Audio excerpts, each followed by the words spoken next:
Hello and welcome to the Ice Guys. This is the show that takes you into the world of the National Hockey League. Every game, every day, from a betting perspective. With pro sports handicappers, Ian Cameron, Alex B. Smith, and various guests from the world of hockey and sports betting. And now, here's your host, Ian Cameron.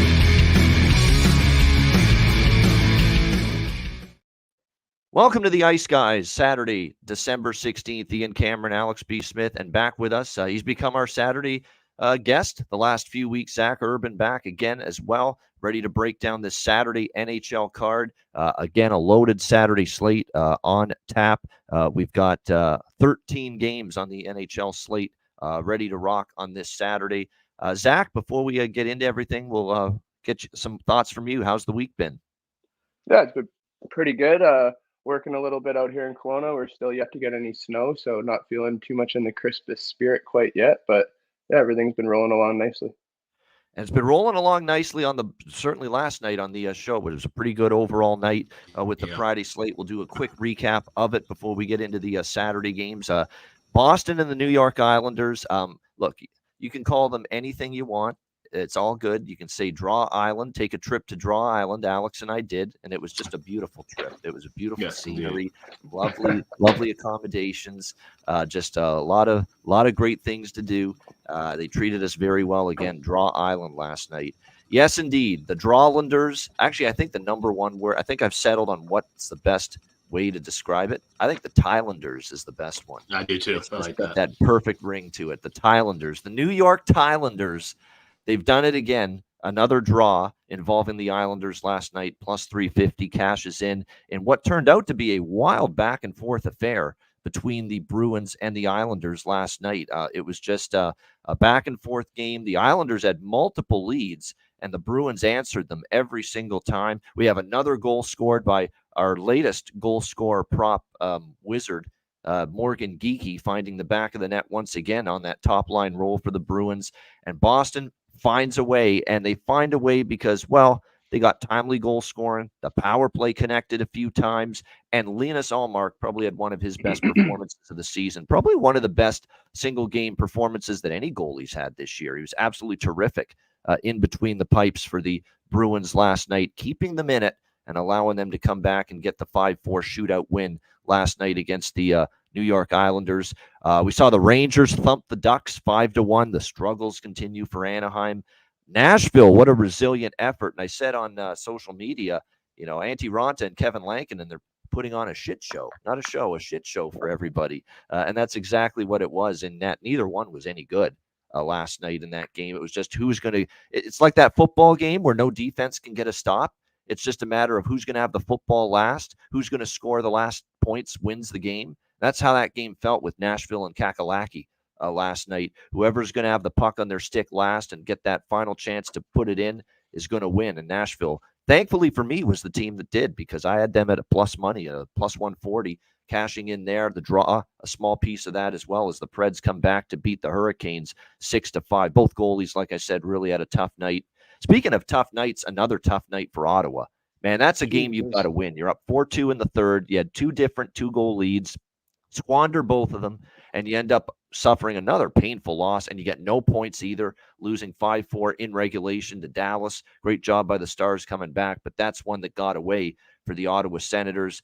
And Dallas wins the game. It comes at a cost, though. Jake Ottinger leaving the game due to injury in the first period, and we'll have to see how long he is out for. He didn't even make the trip with the Dallas Stars to St. Louis for their game against the Blues tonight. So it's going to be interesting to see what the Dallas Stars, how long he's going to be out, because, look, and I get it, he hasn't had the start to the season he hoped for. It's been a bit of a struggle for Ottinger, but we know there's a good goalie there, and they're still going to miss him. So it's Scott Wedgwood for the time being now, who actually played pretty solid in relief of Ottinger in allowing Dallas to come back and win that game, and an easy winners for Alex and I with the first period over, and I tacked on the full game over 6.5 as well. Very easy to see that come through. The one disappointment for me of the night was San Jose drawing over. None of them came through for me against Arizona. 1-0, another shutout, the third of the season for Connor Ingram. So continues to be one of the surprise stories, certainly of goaltenders in the NHL, but a good, tight defensive game from Arizona, which I think Andre Tourigny kind of wanted his team to get back to that. They're kind of sloppy defensively on that road trip where they struggled. So nice bounce back for Arizona. And, man, this Buffalo Sabres team, man, that's just ridiculous now at this point. This roller coaster ride, they can't put 2 good games in a row together. They get absolutely obliterated by Colorado. And then they come back and they beat Vegas last night, the Stanley Cup champs, 5-2. Just like I say, it's up and down. It's good, bad, good, bad, good, bad. It's win, lose, win, lose, win, lose. Watch them lose to Arizona tonight. Now here on the back-to-back. It'd be so typical of the Sabres. I think I went back and looked. There's something like 0-7 in their last 7 games after a win. So that's why better beware if you're looking at Buffalo tonight after that big win last night. They've just been totally unable to string good wins, good performances together. And they'll try to tonight, but I'm not betting it to happen. But credit to them last night. I mean, it was a great performance. Cousins, 3 points. Middlestat was good. Zach Benson, another goal scorer prop whisperer for me lately, scores again. That's 2 goals for him in 2 games since being elevated to the top line with Tage Thompson and Alex Tuck for Zach Benson, the first-round pick. So keep an eye on that guy. He's probably going to show up on my player prop card again tonight when they take on Arizona. Alex, thoughts on the Friday slate? A very entertaining Friday slate. Yeah, absolutely. I mean, we got to start with the crown jewel game for me, and that was the Dallas Stars. Like I said, playing with the Ottawa Senators, coming back, getting the win. Like I said, at a hefty price, though. Jake Ottinger going down. That's unfortunate. And, it's interesting as we're riding this first period overtrend, now 20-5 the last 25 games. Jake Ottinger really been kind of the one helping us out in that case. He gave up 2 goals before getting hurt in the game last night. And so now, Scott Wedgwood's a guy who has been stable in spots where he knows he's going to start. And, he will turn in some quality starts more often than not. But now you have to rely on him heavy. Most likely Matthew Murray would be getting the call up from the AHL. We'll see what happens because the Texas Stars, they're in Rosemont to take on the Wolves tonight. So I'm guessing one of those guys has flown to St. Louis. It's not the Matt Murray you're thinking of. Not that old, wretched, broken down bones Matt Murray. Friggin' Toronto and Ottawa the last 3 years. Not that Matt Murray. This is Matthew Murray. Younger goalie. He's been in the Dallas organization for a long time now. Yeah, and he's got some decent numbers down in Texas the last couple of years. So I would assume that he gets the nod and gets recalled, if not already today, but certainly within the week. And we'll see what Ottinger's injury is. But that's certainly something that's going to be helping us more than hurting us, I feel like, as far as this first period overrun continues. And then, of course, once again, cashing another bargain bin with the Stars, getting Heiskanen. Miro Heiskanen plus 700. Yeah. And the funniest part about it is because when I teased it yesterday, I said I love a defenseman for the Stars, and it's not Esa Lindell. Esa Lindell goes and scores in the game as well. So if you were thinking maybe you should just grab Esa Lindell again, hopefully you grab that too and catch both of them. But that was certainly just a fun and entertaining game. The Stars team has been putting some money in our pockets at the right time, certainly. And of course, then there's the Islanders. Like I said, Thailanders. Shout out to Sweet Lou. Sweet Lou was the one that kind of coined that when we did the poll on X. But it's just been phenomenal. And it's funny. It was about 3 weeks ago, almost, at least 2.5 weeks, where I kind of called this Islanders team. I said they're just so hard to watch. They're just so boring. I bet their games usually turn to something else. That has been completely the opposite now. 13-3 to the over the last 16 games. All of these overtime games have been a ton of fun to watch. I'm sure Islanders fans can't be too thrilled with the up and downs. I'm sure that it's heart attack city for that fan base, but for us as bettors and just looking at just fun hockey as a fan, the Islanders have been great the last couple of weeks. So those are the 2 big takeaways. Those are the 2 games that I watched the most last night. Yeah, absolutely. It was a fun Friday night again for a Friday night where, we had 6 games more than usual on a Friday, but you don't always think, a slate that small is going to deliver that much action and excitement, but it definitely did with multiple games last night. Zach, how much of the hockey did you get to see last night? Any thoughts on it? I was more on the box scores last night. Had some family over last night, and then we went out. The ice hockey team that I play for here in Kelowna had a game, but obviously I wasn't playing because I'm not feeling too hot. But we went out after and had some drinks or whatever, so I didn't really catch too much hockey. But I noticed some things that I didn't really like seeing, which was Carolina kind of peeing it down their leg again. which doesn't make me too happy. And then another thing that I thought was funny was just Ottawa seems like it just keeps going down deeper and deeper and deeper. And I'm really curious to see kind of what the outcome going in the future there, because after Christmas break, if it's still like this, trade deadline's coming up, who knows what they're going to be thinking. I got some hefty contracts over there too, but I'm not sure. Oh, I'm excited for today. A lot of hockey on the cap, so really good matchups as well. Yeah, looking forward to breaking down this Saturday slate. There's no question. By the way, I got to mention, since Zach is rocking the Detroit Lions hat, is that an omen for tonight for that team? Yeah, I'm hoping they get the win. So one of my good friends that I played with in Macon is from Detroit. So he's got me on the Detroit Lions bandwagon for a couple of years now and has been telling me they're going to be pretty good. So the Dan Campbell effect, he says. Well, they looked really, really good a few weeks ago, a month ago, 2 months ago, and now there's people starting to panic a little bit because for sure this is I think the last couple of weeks. Kind of like a must-win probably in their mind today for sure. So it's going to be a good game against the Broncos because they've been playing some pretty good football lately, and no one's talking about it.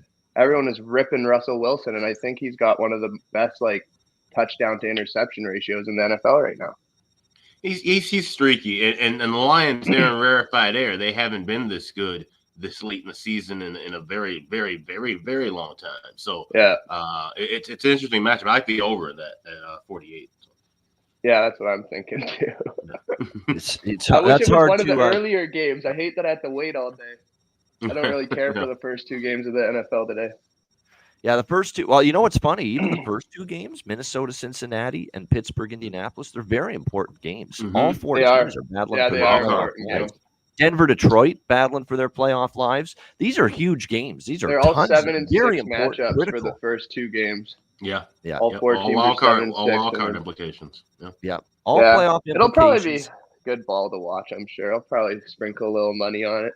Yeah, big games, important games. You're right. Of course, I'm on all three games. I'm a high volume guy. There's very few, if any, games I'm not involved with from a betting standpoint. But yeah, I would say that that's not Detroit overs are a good look here right now. And one last thing about the football before we get back to hockey. These three games are all on NFL Network. So unbelievable. 3 of the biggest, most important games of the weekend, and all 3 of them are NFL Network.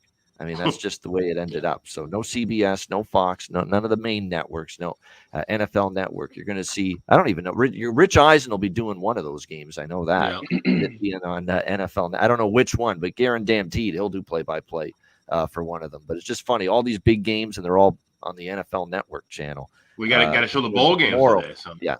That's right. Of course. And there's bowl games on ESPN. There's a lot going on. There's a huge UFC card tonight as well. So it is a busy, loaded Saturday card, including in the NHL, which we'll get into right at this moment as we begin. And we start with the only afternoon game, believe it or not. Usually we have 3 or 4 afternoon games, just the one. And it's in Alex's backyard there, St. Paul, Vancouver, and Minnesota. We've got the Wild -115 home favorites, 6 the total, shaded to the over here in this game. Interesting matchup here. We've got the Vancouver Canucks, who I do believe are the better of these two teams, playing great hockey right now off the very strong homestand that they had, of course, which wrapped up on Thursday with a very solid, impressive 4-0 shutout win over the Florida Panthers on Roberto Luongo night. They won all 4 of the 5 games on that homestand. Minnesota, Carolina, Tampa Bay, and Florida 4-1 on that homestand. Impressive hockey. Everyone pulling the rope in the right direction for Vancouver. And it's everybody. And Andrei Kuzmenko now starting to heat up too, who was in Rick Dockett's doghouse for a bit. He's starting to get in the going. press box for a game or two, I think. He was 100%, Zach. Yeah, I mean, he had struggles early in the year. Dakota Joshua has been stepping really things up a little bit the last few games. You know what you've gotten all year from Besser and Miller and Pedersen. And Mikheyev and Lafferty have fit pretty well with Pedersen on that top line. The D has played solid, even with Carson Soucy out. You know, your Noah Juulsens and Ian Cole and Zadorov's fit very nicely with Tyler Myers. Quinn Hughes and Hronek have been outstanding. And both goalies have been good. Even DeSmith, who's going to get the start here. And, of course, it goes without saying, Thatcher Demko's been amazing. But I don't know if I love this spot for Vancouver because this is an 11 a.m. Pacific start for them. They travel not far east, but central time zone here to Minnesota. And the Wild, to their credit, since the coaching change with Hughes, this is a 6-2 hockey team. They've played well, and after it looked like things were going to fall off the rails again for them with the back-to-back losses after the initial win streak with the coaching change was snapped. They lost the 2 to Vancouver and Edmonton. They bounced back since and beat Seattle and Calgary in the last 2 games. We'll see how they fare. It's also a little bit of a short turnaround revenge spot for the Wild. They lost 2-0 to Vancouver in Vancouver just 9 days ago. Minnesota had won 6 straight against Vancouver prior to that loss, including 3 straight here against hosting the Canucks here in Minnesota. So I don't think I love the Canucks in this spot, to be quite honest with you. I'm certainly not betting against Vancouver because I still think they're the better of these 2 teams, but I don't feel great about backing them in this spot. Maybe the draw, because we just talked about this the other day with Minnesota. They're starting to play that little tighter hockey, and without Brodin and Spurgeon, I thought this team was going to suddenly really have issues defensively, start to give up some goals, and I still worry about them big time on the back end. Without Spurgeon and Brodin are 2 of their better defensive-minded defensemen on this team, no doubt about it. But Gustafsson's playing really well right now, and he's really cleaning up a lot of the mistakes they make at this point in time. He was terrific in the Calgary game, 35 saves on 37 shots for the shootout win there. He's now on a terrific run, Gustafsson, of allowing 2 goals or less in 6 straight starts coming into this afternoon. So, that's what concerns me here, is that I want to bet overs with Minnesota, but we saw the under against Calgary. Gustafsson's in great form. I think John Hines wants a more defensive-minded approach from his hockey team at this point in time. So I'm not on a side. I'm not on a total. I'm going to look at a small draw bet here, though. I do think this is a pretty tight, competitive game. Chance for a draw. We did see it, of course, in the last game for Minnesota against Calgary. Alex, what do you think here? Matinee affair, Canucks Wild. Yeah, if this is the beginning of the year, I probably would have had all kind of first period overs, both teams to score, full game over, Canucks on the puck line. But he said, the way that this team has changed now at Hines, they are cleaning things up defensively. Like you said, Gustafsson is a great point to make. He's looking more like he did last year. Now that Hines has taken over than he did with the struggles that he had early in the year, kind of letting up some softer goals. He's making much better saves, controlling rebounds a lot better. That's arguably one of his bigger weaknesses, in my opinion. But now he's getting that settled away. And this is, the history with these 2 teams has actually been the under, 5-2 the last 7 meetings. I'm not playing an under here because, like I said, this is an odd start time for Vancouver, even though the Canucks have been in since yesterday afternoon. So they should be acclimated to the time. It shouldn't be interesting. It shouldn't cause any issues. But what's interesting is that this is the first of back-to-back games in the daytime. Tomorrow they play 2:00 Central in Chicago against the Hawks. So that's something to kind of keep a note on. Maybe we see the legs a little bit shakier tomorrow with the second of a back-to-back and another day game, where here it may not be that much of an issue. So I like the draw. I would play that small too, and this is definitely a live game where maybe we do see some goals early, then we see things clamp down. Maybe we could jump in and grab a live under at a better price. All right, Zach, what do you think here? Vancouver, Minnesota. Yeah, I'm kind of on the same boat with you guys. It's kind of going to be an interesting game. Definitely an early start for Vancouver. I don't know, but them being there the day before, how much that's going to help or not. It's always weird playing super early, no matter what, in my opinion. I kind of was looking at maybe first period puck line for the Wild. Maybe they'll get out to a hot start and then Vancouver might chip their way back. But also kind of leaning a little bit to the under. I feel like it might be a low-scoring game. Gustafsson has been getting pretty good lately, and so is DeSmith. So yeah, I'd probably lean a little bit to the under, honestly. Yeah, as far as the props go in this game, and again, this could be an under as well, I feel. We'll see. And by the way, I want to mention 2 Vancouver versus Minnesota games since Tocchet took over as head coach of the Canucks. I think the scores were 2-1 and 2-0. So you're talking about really 2 tight unders between these 2 teams since Tocchet took over as the head coach last season. And what's interesting, too, is that it's hard to really – I mean, like I said, if this was a night game, I feel like I would be playing the under pregame. But the Wild and day games going back, I mean, since even before the pandemic and when we had regular schedules, the Wild and day games historically at home usually been higher than lower. So that's the one thing that's kind of scaring me playing the under right now, and that's why I'm kind of hoping maybe we can get a spot where we can play it in game. Yeah, as far as props tonight, or this afternoon, I should say, Lafferty and Mikheyev, as long as they remain in the top line. Now, again, they're not always going to score every night, but they're playing with Pettersson, who's just incredible in terms of facilitating. You got to look in their direction.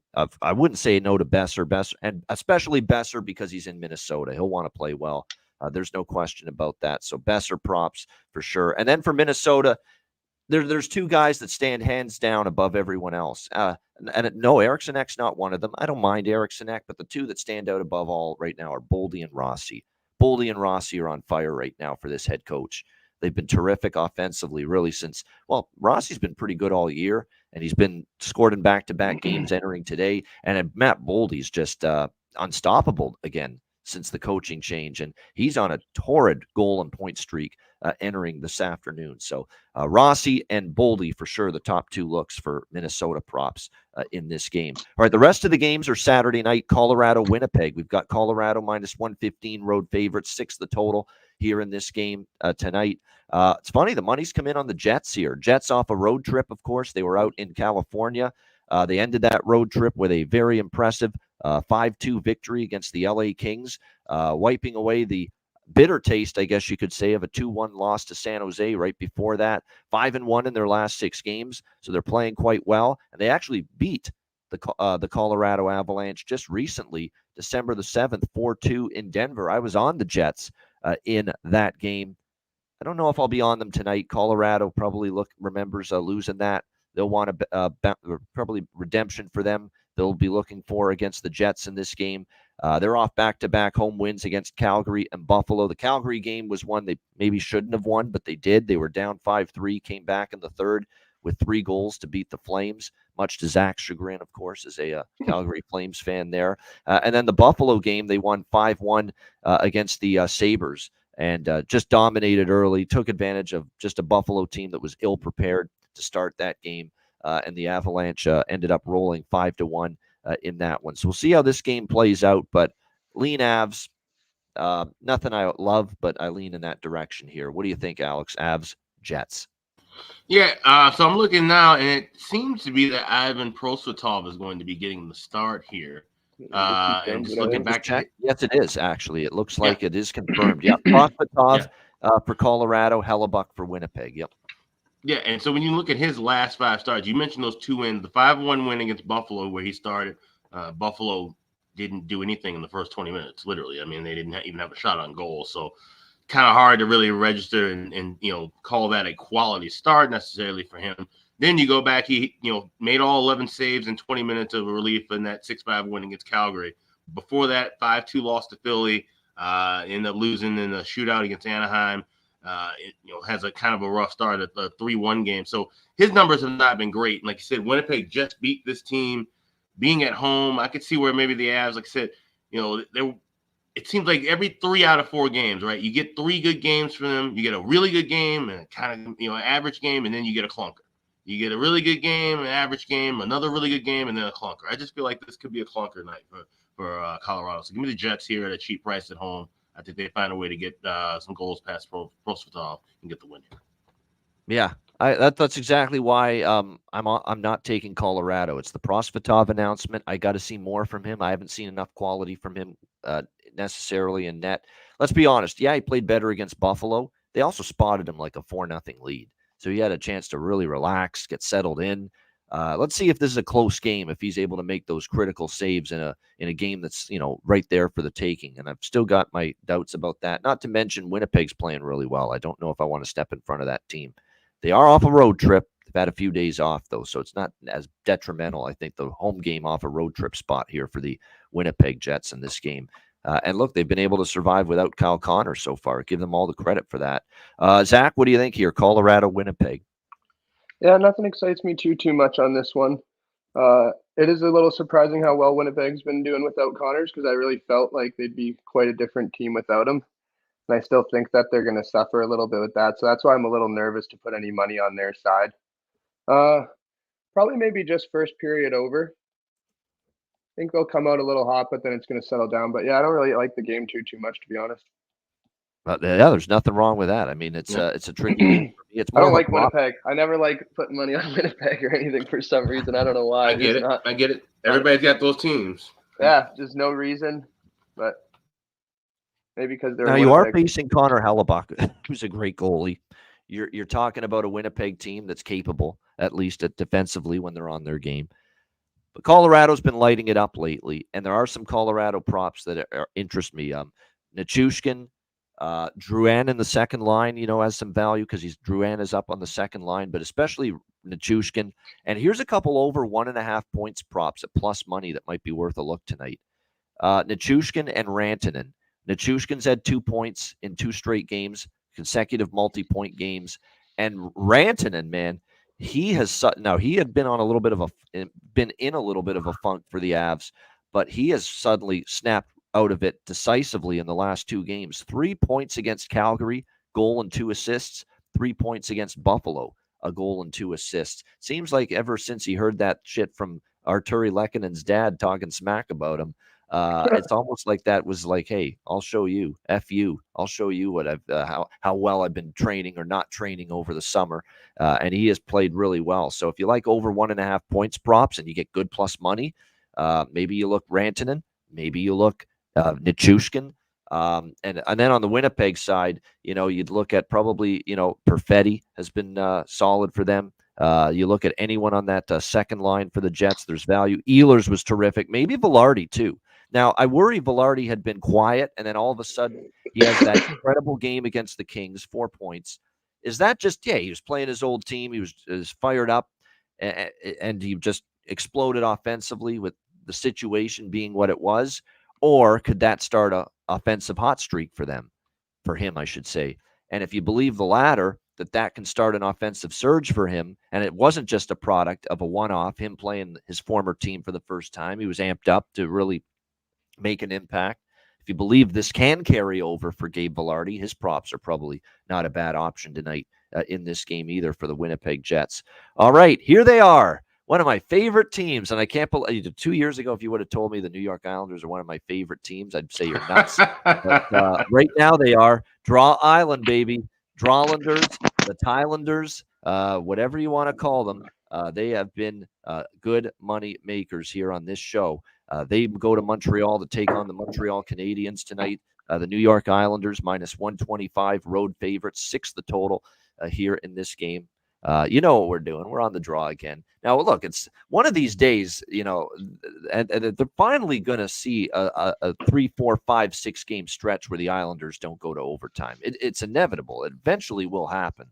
But you ride the wave until proven otherwise right now. And that's exactly what I am doing here in this game. Tough spot for the Islanders. If you just look at the side and who's going to win this game, it's a very tricky spot. That was a very hard-fought, it was a battle by both teams last night in that Bruins-Islanders game. So very, very difficult here to see if the Islanders have much in the tank on the back-to-back, just because that was a very intense game last night that they played with the Bruins in that shootout loss. Again, the numbers are remarkable. 6 of the last 10 Islanders games have gone past regulation. And don't look now, here's a Montreal team that 2 of their last 3 games have gone past regulation. Game against Pittsburgh, in their last game, losing 4-3 in a shootout. They played a shootout game last weekend with Buffalo that went past regulation. Montreal struggling. They're just 2-5 in their last 7 games, but they've been competitive other than the LA loss. I mean, the Detroit loss was an OT loss. They lost 2-1 to Nashville. It was a winnable game. So Montreal's been competitive. If you look at the series history, the last meeting in Montreal in February of last season also went to overtime, 4-3 in favor of the Canadiens. And you know what I'm doing with the total here. Islanders overs until proven otherwise as well. So for me here, over 6 and the draw in this game with the Islanders and the Habs. Lean Habs from a side perspective, might put a few bucks on the Montreal money line, but definitely don't like that as much as the other 2 bets that I mentioned, which are the over and the draw at plus 350. Alex, Islanders, Thailanders and Canadiens. Yeah, and that's exactly what we're on with the draw once again. Shop around for it. I got plus 325 at Bet Online. So definitely want to try and get as high of a number as possible. And we're seeing the books adjusting.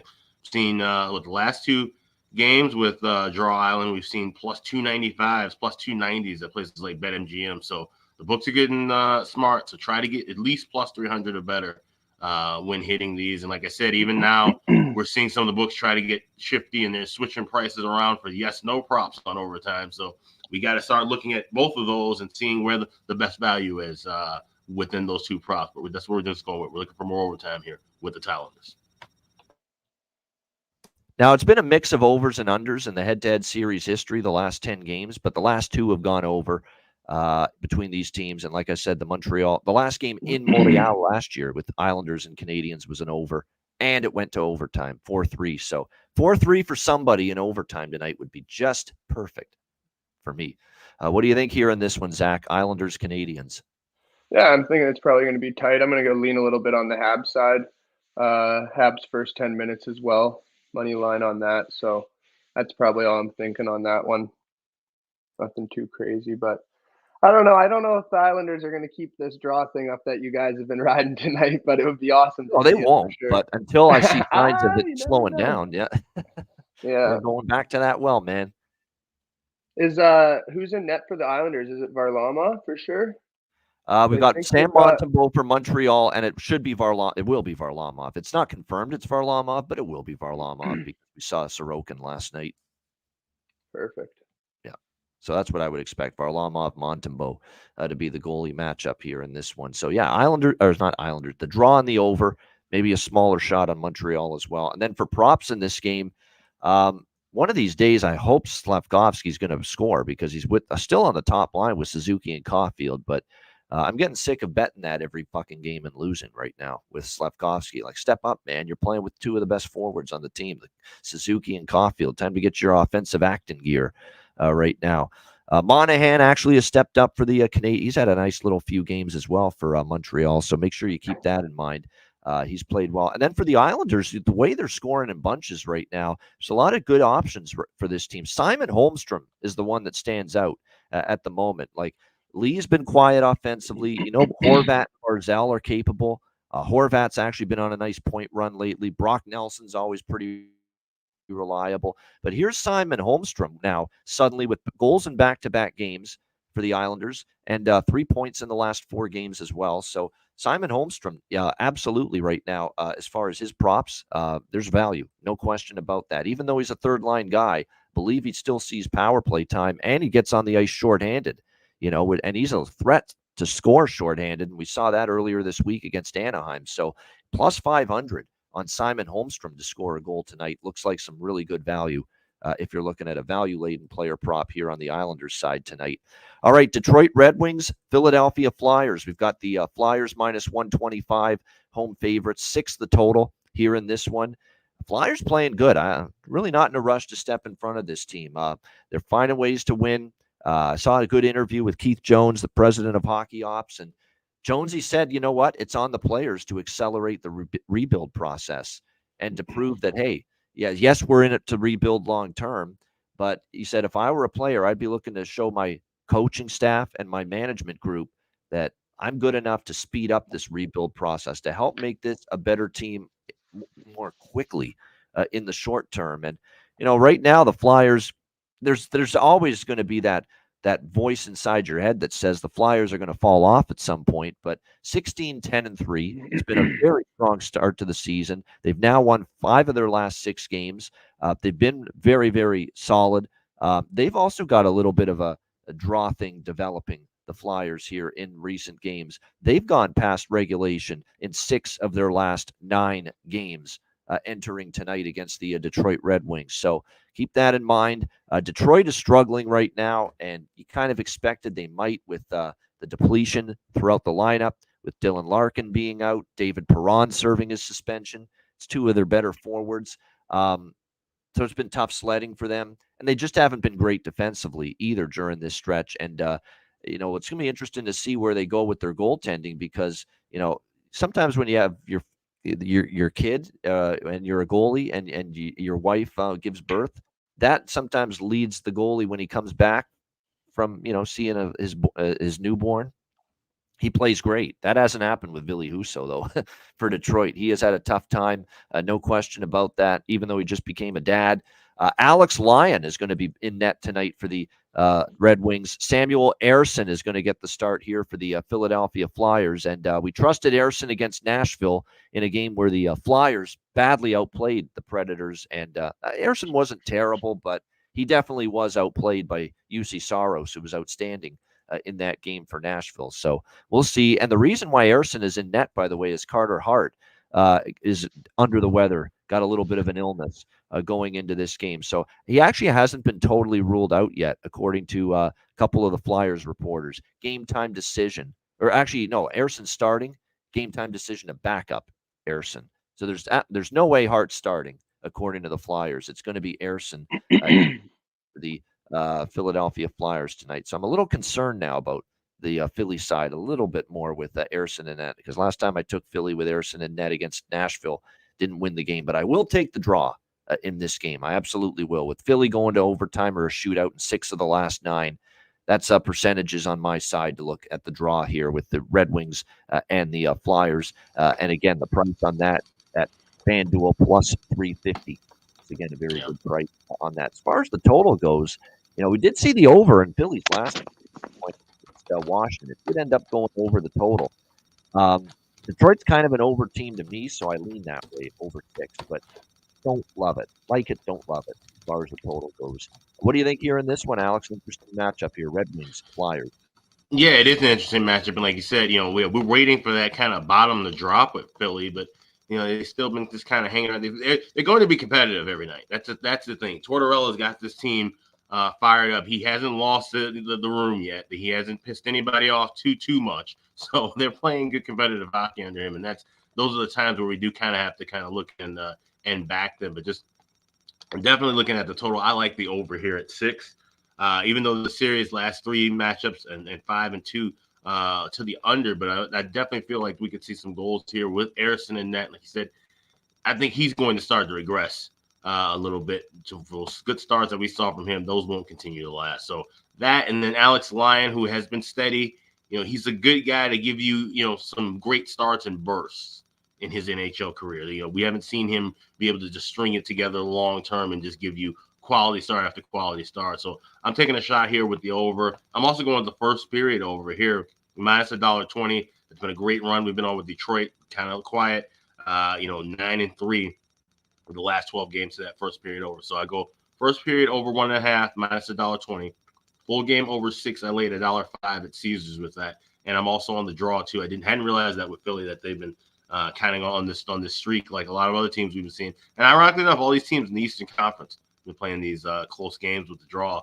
Something to keep an eye on too as we get closer now to playoff positioning and into the second half of the season, of course, when these teams will be fighting for positions and will certainly be wanting to grab those extra points as much as possible. So we'll go with Flyers, Wings, draw as well. All right, lots to get involved with here for Alex in this one with the Flyers and the Red Wings. And yes, Cuban Wayne Gretzky in the chat says Ian knows the prop to go to in this game. And he mentioned it to me. I had no idea. Scott Laughton for the Flyers has apparently scored in this crazy consecutive game goal scoring streak against the Detroit Red Wings. There's no rhyme or reason to it, but apparently he just scores goals when he and the Flyers face Detroit. So if you believe in that, Scott Laughton, that he is just a dynamo offensively all of a sudden when they face Detroit. So keep that in mind. So I'll sprinkle on that. What the hell? Sometimes it's just there's that one team that you burn. It's like that baseball hitter. There's always that one team you've got like a 400 batting average against. I remember Mountcastle this year for the Baltimore Orioles. Every time he faced Toronto, he's destroying the Blue Jays. And there's always that one team that you just, you do a lot of damage against. And maybe that is Detroit for Scott Laughton of the Philadelphia Flyers. So something to keep in mind. Yeah, Lion's been good. 931 save percentage. That's also a good thing for the draw, in my opinion. Because right now, with the injuries, Detroit needs good goaltending to give them a chance in these games. Well, you need good goaltending every night to have a chance in the games, but especially now because you've got no Larkin and no Perron up front. So keep that in mind. City of Comfort, straight out of Comfort. Crazy motherfucker named JT is back for the for the Detroit Red Wings tonight in this game. So keep that in mind. That's a big return for the Red Wings. And I like Michael Rasmussen again, his goal prop. He's up on the top line, it looks like, tonight for the Detroit Red Wings here in this game, alongside Comfort and Kane. So, and DeBrincat, Veleno, and Raymond on the second line. So favorite props for the Red Wings probably would be Rasmussen, Veleno, Comfort, and Fabry, the usuals. And then for Philly, when you look at their lineup, Forster, has been pretty solid for them. When you look at, Cuban mentioned Scott Lawton and the success he's had against Detroit. So those would be the ones I would look at there. Zach, what are you thinking here with Detroit, Philadelphia? Yeah, I'm leaning a little bit towards the Wings on this one. Philly hasn't really been too good at home. Not that the Wings have been very good on the road, but Wings need to figure out a way to win here. Haven't been very good since they've gotten Patty Kane. At least their record shows that. So hoping Lion can put a good game together and they can get a good road win in Philly. All right, absolutely. Like in Detroit here, plus 105. It kind of feels like a Detroit spot after the game against Carolina, bounce back mode, but tough sledding right now for them. It is. They have just, you coincides with all the Larkin being out and this little funk that they've been in. We'll see if they can find their way out of it tonight against the Flyers. All right, New Jersey, Columbus. We've got the New Jersey Devils minus 220, road favorites, 6.5 being the total here in this game. You look at this matchup here with the Devils and the Jackets. How does Columbus respond? I mean, that was a wild one. They did win 6-5 in overtime, but respond after just a wild, emotional roller coaster of a game on Thursday against Toronto. We'll see what kind of performance they have as a follow-up here tonight, taking on this New Jersey Devils team.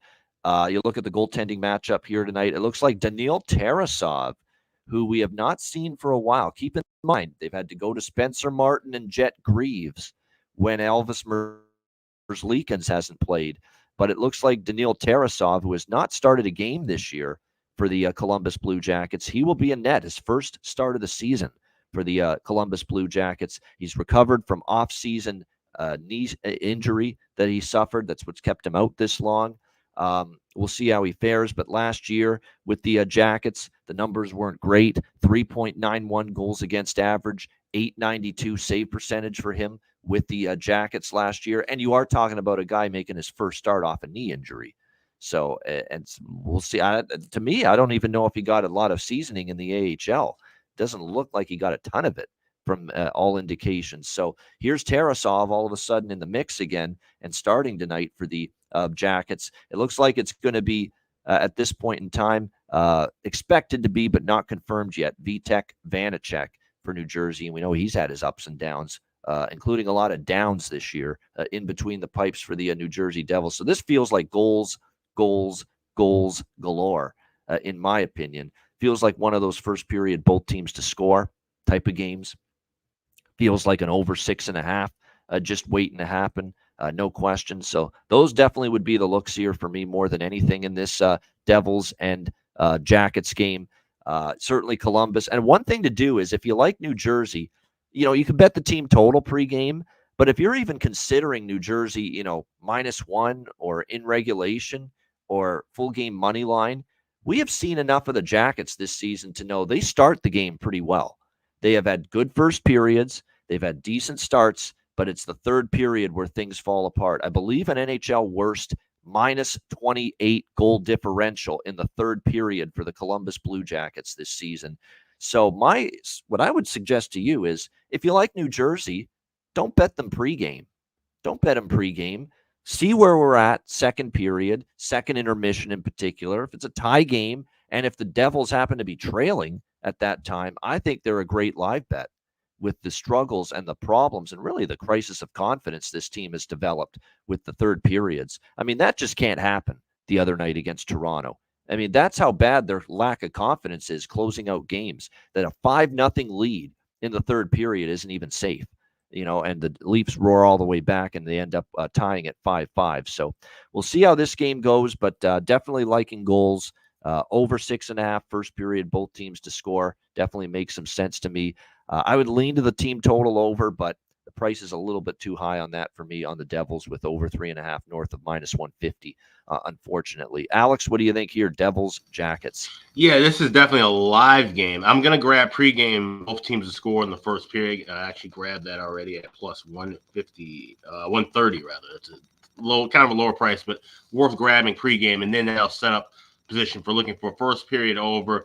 Say anything minus $1.10 or better. I'm seeing $1.40s, $1.50. So we're talking about waiting 2-3 minutes into the contest and then grabbing that, as well as grabbing a full game over. Either grab 6 at plus money or 5.5, laying the same $1.20, $1.25 you'd be laying at 6.5. So looking for better prices with the full game over, a better number, and a better price with the first period over. And we'll take both teams to score in the first period as well. Yeah, Jersey has had a tough time in Columbus. It's bizarre. You're right. 1-7 the last 8. But you look at this team, really, the way they've been playing lately. They're 7-2 in the last 9. And the 7-2 in the last 9 for New Jersey coincides with Nico Hischier and Jack Hughes both being on the ice in the lineup at the same time.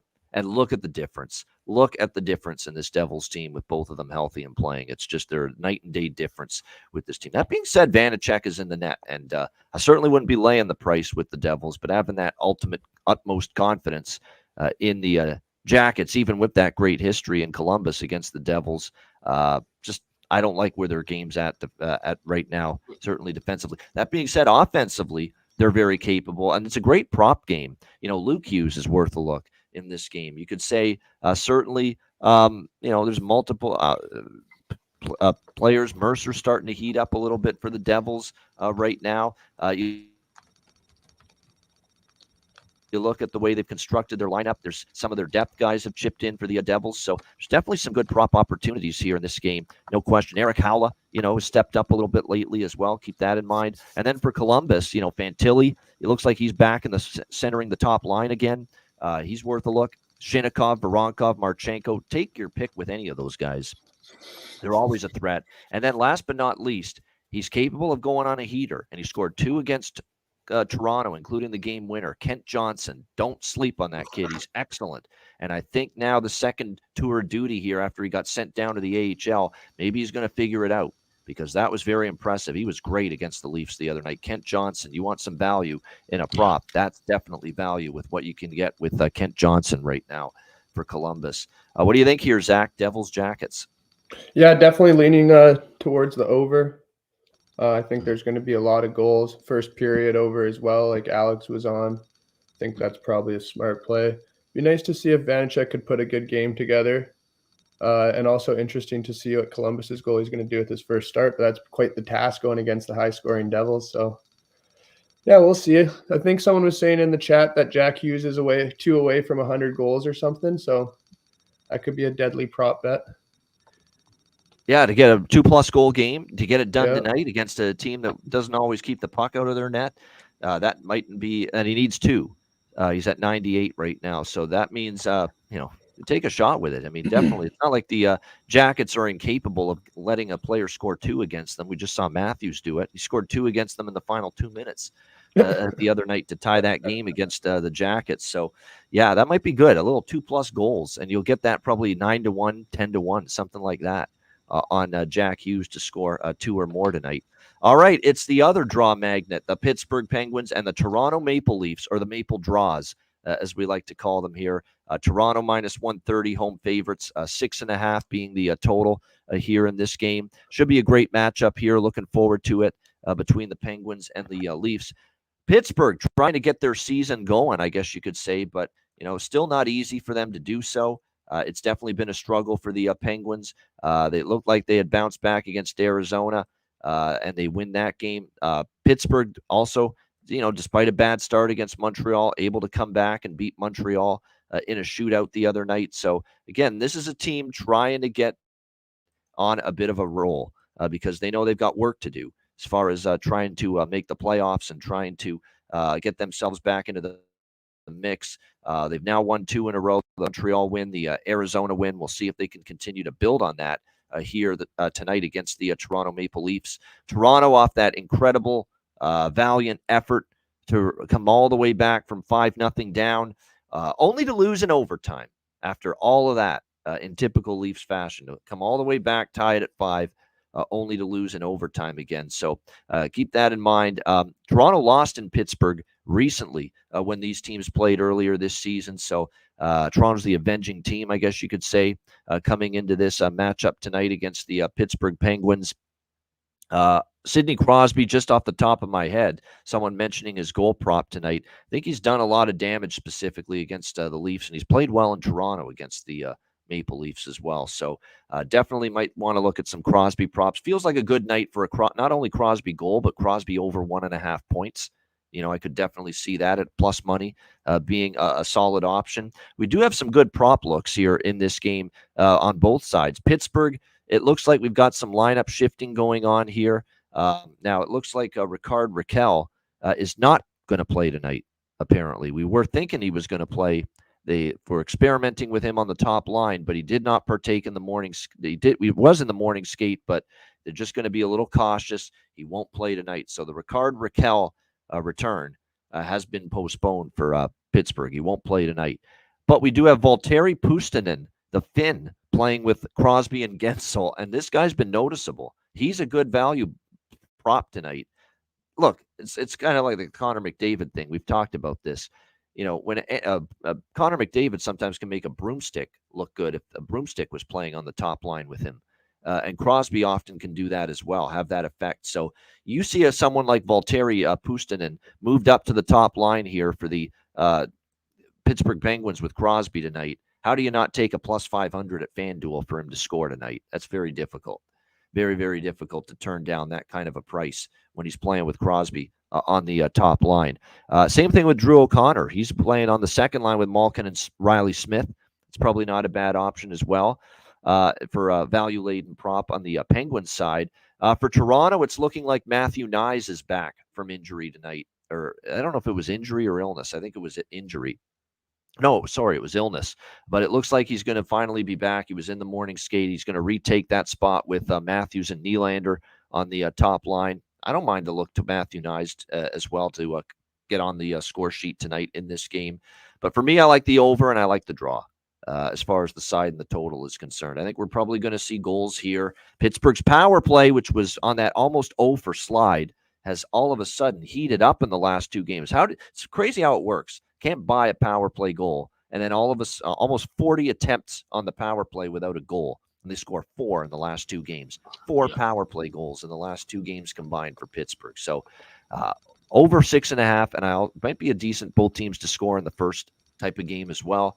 And I do like the draw. How do we not? Once again, with the Toronto Maple draws, they are another gift that keeps on giving right now for us with the draw bets. And you can find, again, good prices at FanDuel, best prices at FanDuel, as far as the draw bets are concerned. And you can get Pittsburgh and Toronto with the draw tonight in this game at FanDuel at plus 380, which is a really, really good price there. Alex, what do you think here? Penguins, Leafs. Yeah, that's the one play I have is just the draw at plus 380 at FanDuel. They've been the ones that have been kind of, I guess, slowest to adjust to some of these teams, and we're incredibly grateful for it. And I just stand away from totals here with this one because it does scream a high-scoring game, right? Toronto on a Saturday night against the Penguins. This feels like it could be a game that ends in regulation 4-4. But we've also historically seen where these two teams have played some kind of tight under hockey, 5-1 to the under the last 6 meetings, even with some higher scoring starts. Things kind of clamp down, especially in that second period. So I'm just staying with the draw here with Toronto and nothing else. All right. And you know what's you're right. It does scream over. Pittsburgh's offense and power play specifically is coming back to life. Right. Martin Jones is in net for Toronto. That automatically makes you think over. Although he was pretty good against the Rangers, I will say that he was pretty good actually in that game. But can he do it again? And Tristan Jarry in net, you never know what you're going to get. It does feel like an over, but at the same time, I get the little pit of your stomach feel that Alex has in this game. Was the fact Toronto's off that crazy barn burner with Columbus, where it was wild up and down, give up a shit ton of goals, come all the way back, maybe just tighten things up a little bit. They may look to do that tonight. Yeah. We'll see. We'll see if that's the case. That is the fear I do have with taking over in this game. What do you think here, Zach? Pittsburgh, Toronto. Yeah, I'm leaning towards Pittsburgh side here. I think that Toronto is going to have another kind of shaky game. I think Pittsburgh's a little bit better of a team than Columbus, so they're going to come out on top. Sid's been on a tear lately, or this whole season, I guess, really for him. So he seems to perform pretty well out east in Canada. So I expect another big game for him. And like you said, their power play starting to roll a little bit, which kind of is like, I still wonder, like, I thought maybe they should have just thrown Letang and Carlson on the unit and just done what most of those teams do nowadays, go that minute 30, minute 45 on the power play. And so I'm kind of disappointed we probably won't see that because now they're rolling again. But I think, like you said, the over is going to be pretty easy hit, in my opinion, on this one. I know that the last game obviously was barn burner against Columbus, but I don't see that really changing for Toronto. I don't think they're going to be a different team just because of that game tonight. By the way, I forgot to mention this about the New Jersey game. It's Dad's trip for New Jersey in Columbus tonight. So just got to throw that out there. That's always, always makes me a little bit more reluctant to bet against the team that's on that Dad's trip. So that's for the Devils tonight in Columbus. And John Massey pointed out to me, apparently it's a one-game only Dad's trip. They went on the cheap, the Devils. They only one game. What kind of trip? One game and you pick Columbus? That's it? Yeah, that doesn't sound very awesome. Come on now. That's the way you treat your dads, Mr. Hughes, Mr. Bratt. We'll take it to Columbus. Mr. Mercer, all of them. That's the way you treat them. One game constitutes the Dad's trip, and it's the Columbus game. And Columbus, of all places. Yeah, that doesn't make sense. Really went out, really spent on the company dime there, didn't you? New Jersey. Well done. So would they go eat at an Embassy Suites or something for dinner? It makes me think, yeah. Denny's. Why don't you just have them eat at Denny's or something? Yeah, I mean, my goodness. Really going out for your players there. Holy mackerel. One game Dad's trip, and it's in Columbus. You can't script this shit, like in terms of cheap, in terms of absolute, talk about being a Scrooge around the Christmas season. The Devils here splurging or not splurging on this Dad's trip. One game in Columbus. Wow. All right, Rangers and Bruins. Bruins minus 120. Home favorites, 5.5 being the total here in this one. Great matchup. Very interesting game. No advantage either way from a situational scheduling spot because both teams played last night. Rangers had a 5-1 win against the Ducks. Boston roaring back to beat the Islanders 5-4 in a shootout. Definitely, though, I will say this. Which team had who had to strain more last night? Who had to exert more energy and intensity? Boston, no question about that, in their game against the Islanders compared to the Rangers, who were able to coast at the end against the struggling Anaheim Ducks. We'll see how they fare here tonight, back-to-back. I look at the back-to-back records of these two teams this season. We'll bring those up. But in the meantime, Rangers bounced back strong after the bad game against Toronto. Kind of figured they would. And they were able to last night. The Rangers on a back-to-back this year, as I take a look at their past record, they won against Boston at home, 7-4 on a back-to-back November 25th after playing Philly the night before. They also beat San Jose on a back-to-back 6-5 after beating Nashville the night before. So we've got a 2-0 Rangers team on the second night of back-to-back games so far this season. Boston won a back-to-back on October the 22nd. They also they lost a back-to-back against this Rangers team, 7-4. It's funny. So Boston and the Rangers played each other that Black Friday, I believe, November 25th. They were both off a back-to-back, and the Rangers won the head-to-head 7-4 against Boston. So there you go. We've got evidence of both of these teams being on a back-to-back, head-to-head previously on a back-to-back for both teams, and the Rangers won that game. Doesn't mean they're going to win tonight, but it is something to keep in the back of your mind.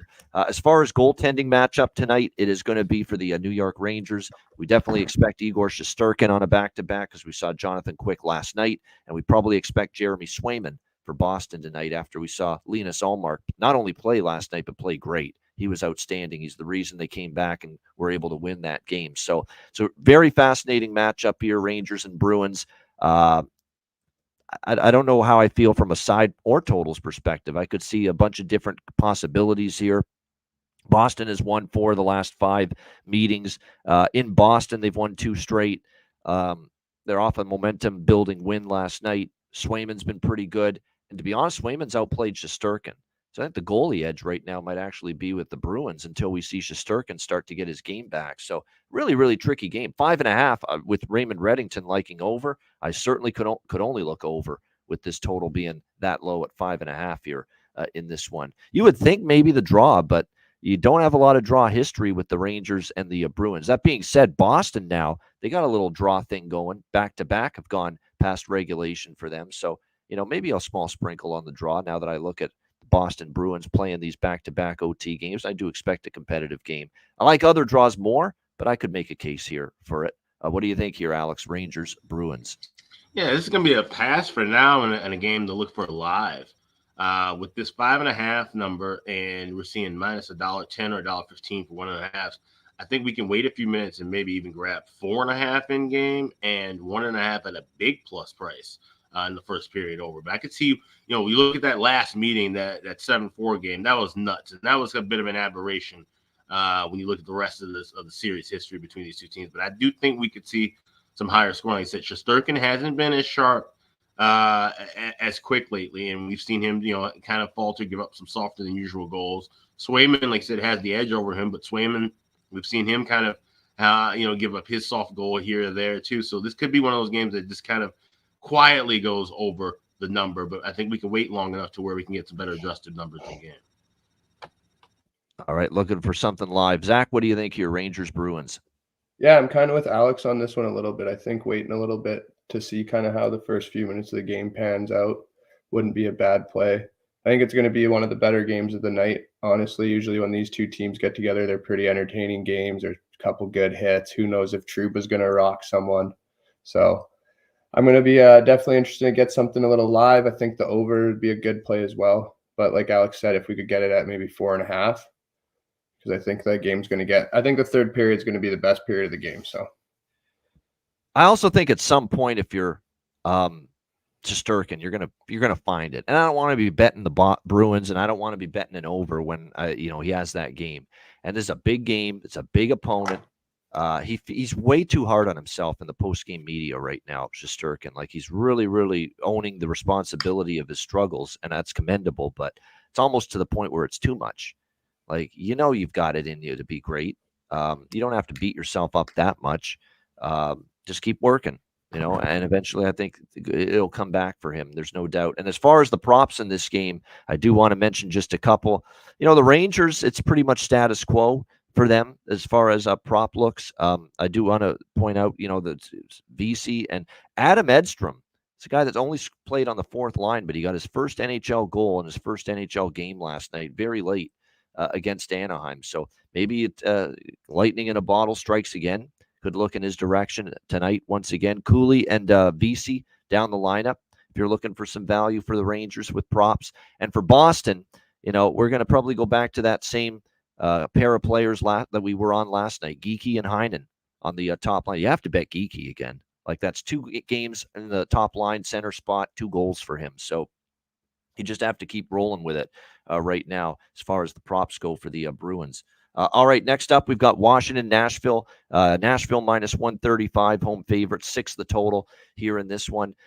Capitals, of course, they are coming off the loss to the Flyers in their last game. Back-to-back for Nashville after playing the Carolina Hurricanes last night. And despite not having a very good performance in goal from Kevin Lankinen, they outscored their problems and outscored their goaltending issues. A 6-5 overtime win.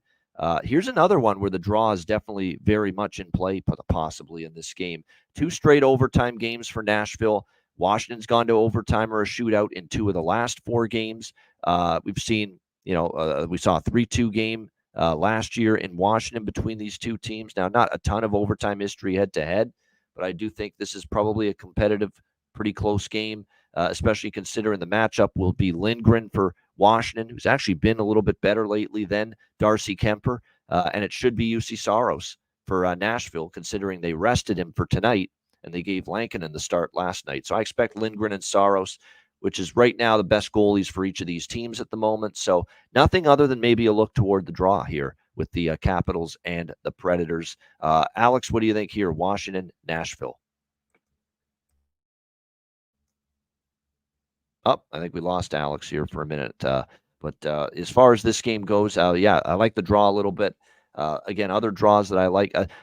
From a side perspective, I think Nashville at home is the better of these two teams, but it's not a better spot for them. Washington, obviously, the rest advantage. Nashville off it's another game too where Nashville had to exert a lot in that game to come back to beat Carolina in overtime. So I wouldn't be all that excited about laying a price with Nashville in this spot, but I can't bet Washington because I don't believe Washington's the better team right now. So that's an easy pass. It's just a look to the draw for me.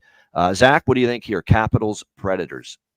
Yeah, kind of something that I would probably pass on too. I think Washington's been a little bit surprising. They were kind of getting heckled a lot at the start of the year. What a poor team they are, this and that, but they've been able to string some wins together, and hopefully you can see Ovechkin put a few goals in the back of the net. Maybe not tonight, but just in general, it'd be nice to see him get scoring a little bit again. I think it's good for the game.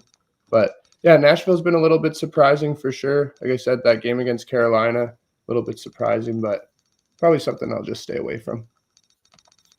All right. And as far as props, anyone on the top line right now for Nashville, they're absolutely rolling right now. It's amazing to see how well this team Nashville's playing up front as far as the top line is concerned. That Forsberg, Nyquist, O'Reilly top line has been outstanding. So I wouldn't talk anyone out of props for them. Washington's interesting because, while Ovechkin is just stuck on 5 goals and having a huge decline offensively, Strome's been good. Wilson's been good. McMichael and Mantha have really stepped up on the second line. So there's 4, I would sprinkle across all 4 of them. Strome, Wilson, Mantha, and McMichael right now for Washington. They've been really good for this team, and a lot of their offenses come from them. What do you think here, Alex? Caps, Preds. Yeah, the only thing I like here, and you mentioned about with the player props, I like Philip Forsberg over 1.5 points in this game. We've seen him get a goal and assist in back-to-back contests. This is the team that drafted him, and he's done fairly well against them. 8 goals and 8 assists in 15 games against Washington. So that's the only thing I like here in this. I don't like a side, don't like a total. Draw could make some sense, but I think Forsberg's the one guy to kind of circle. He's been hot right now for Nashville. He has, and I think back-to-back overtime winners, overtime game-winning goals in back-to-back games for Philip Forsberg to beat Philly and then to beat Carolina last night. So he's been absolutely outstanding this year for the Nashville Predators. All right, Dallas Stars, St. Louis Blues. Dallas -140 road favorite, 6.5 the total here in this matchup. Tough spot for Dallas. Roared back, beat Ottawa after a slow start, seeing their goalie Jake Ottinger leave the game due to injury. Didn't even make the trip here to St. Louis for this matchup against the St. Louis Blues. Matthew Murray. Now, I have not heard who's called up, but I would assume it's him for the Dallas Stars, as we mentioned earlier, called up from the minors. Will it start him tonight on a back-to-back, or will they go to Wedgwood, who, remember, played most of that game last night? Remember, this was not a late-in-the-game injury with Ottinger. This was very early in the first period. So if you play Scott Wedgwood tonight, this is like the equivalent of 2 full games for him back-to-back. So interesting dilemma, interesting decision for Peter DeBoer tonight, entering this game for the Stars. I like St. Louis here in this spot. I like them at +120. Look, you can't fight it. Yeah, until the team that loses with the new head coach, we're going to roll with them. I only stayed off it because I thought Ottawa was going to be better than they were against St. Louis the other night. They weren't. Blues took care of business. I'm on the Blues here, +120 in this spot. Look, they played well. It's going to be a tougher opponent tonight, but they have the rest advantage. Dallas is rolling in here late on the back-to-back after playing the Ottawa Senators last night. So definitely like the Blues at this price. And I definitely have to go back to the well with, this first period over machine that is the Dallas Stars. It's just you bet it until proven otherwise right now, or until this streak slows down. It's been remarkable. And you can find over 1.5 at -135 to -140. For the first period here in this game. And this is like the last night's game with Dallas Ottawa. I'll also bet the full game over 6.5, but I would say 80% of it for me will be the first period over. 20% of it will be the full game over. I definitely prefer the first 20 minutes that we see the goals tonight with the Stars and the Blues. Blues, remember, struck quickly against Ottawa, but they scored the only goal. Dallas is potent. I think Dallas will get on the board, or we see a 2-0 for someone here in this opening period. But I like primarily first period over, smaller bet to the full game over here, and St. Louis +120. Alex, what do you think here? Stars, Blues. Yeah, so it's automatic right now. We're going with the first period over in Stars games. 20-5 the last 25, 7 in a row. We can lay $1.32 right now at FanDuel. Anything higher than $1.45, I would suggest waiting a few minutes and grabbing in game. Also, like both teams to score in the first period. I've seen between plus 150 to plus 160 on that, so anywhere in that range is fine.